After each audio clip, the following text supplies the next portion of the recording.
C'est samedi soir. Vous êtes prêts à encourager vos glorieux une fois de plus. Du confort de votre salon, vous profitez des reprises vidéo, de l'analyse et de la description de la partie, en plus de faire le plein de statistiques. Tout ça grâce au travail assidu de l'équipe du Réseau des sports, en poste bien avant que les partisans du Canadien n'envahissent le Centre Bell. C'est une journée où on se présente à l'amphithéâtre tôt le matin pour rencontrer et les joueurs du Canadien et l'entraîneur de l'équipe adverse et quelques joueurs de l'équipe adverse également. Je vais sur les différents sites Internet qui ont rapport avec le hockey et l'équipe qui visite le Canadien. On va lire les journaux de la ville, bon exemple Washington ce soir, sur le site de la Ligue nationale évidemment, puis les différents sites de sport où on traite de hockey.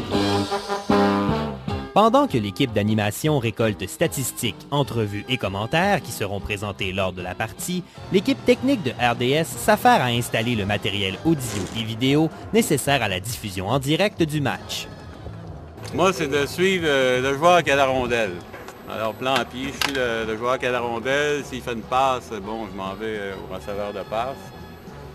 Puis, évidemment, quand il y a un but, je suis la rondelle jusque dans le but, au foyer de préférence. Puis là, après ça, je prends le joueur qui a compté en gros plan, le plus gros plan possible, je le ramène au banc pour des célébrations.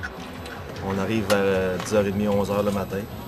C'est de faire parler l'équipement, tout l'équipement ensemble. C'est-à-dire l'aiguilleur parle avec le DVE, qui parle avec une autre machine qui s'appelle le Fast Forward.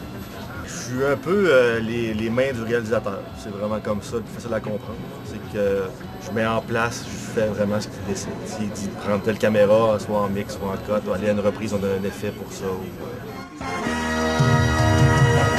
En fin d'après-midi, le réalisateur réunit tout d'abord l'équipe technique, puis les animateurs de l'émission, afin de passer en revue les différentes étapes de la soirée. 1 heure avant le match, tous rejoignent leur poste et préparent l'entrée en ondes. En prenant un petit repas sur le coin de la table, on met nos statistiques à jour. Ensuite, on s'amène sur la passerelle entre 45 minutes et 1 heure avant le match. Question de procéder à différents enregistrements et on va en ondes à 7h ou à 7h30 pour le match.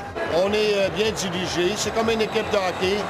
Chaque individu a un rôle à remplir. C'est important de savoir exactement ce qu'on a à faire et bien le faire. Alors c'est pour ça que ça marche bien. Le travail d'équipe. Le nerf de la guerre dans une affaire comme ça, dans un gros show comme ça, c'est la communication entre tout le monde. C'est vraiment comme ça que tu vas avoir un show clean ou un show qui ne va pas marcher. La télévision en général, et du hockey à la télévision, c'est complexe. C'est un casse-tête qui doit être parfait. Il ne doit pas manquer une seule pièce, je pense qu'Yvon sera d'accord. Tout le monde doit collaborer à la cause de l'équipe. Pendant 3 heures de temps, les intervenants, que ce soit techniciens, caméramans, réalisateurs, producteurs, commentateurs, analystes, descripteurs, on est sur de la télévision en direct. On ad-lib pendant 3 heures de temps et c'est toute une expérience. C'est le travail de plus de 60 personnes pendant plus de 10 heures qui permet au Réseau des sports de diffuser en direct une partie des Canadiens de Montréal. C'est aussi grâce à eux que vous pouvez apprécier la qualité de ce spectacle sportif dans votre téléviseur, soir après soir. Olivier Houd, à Montréal.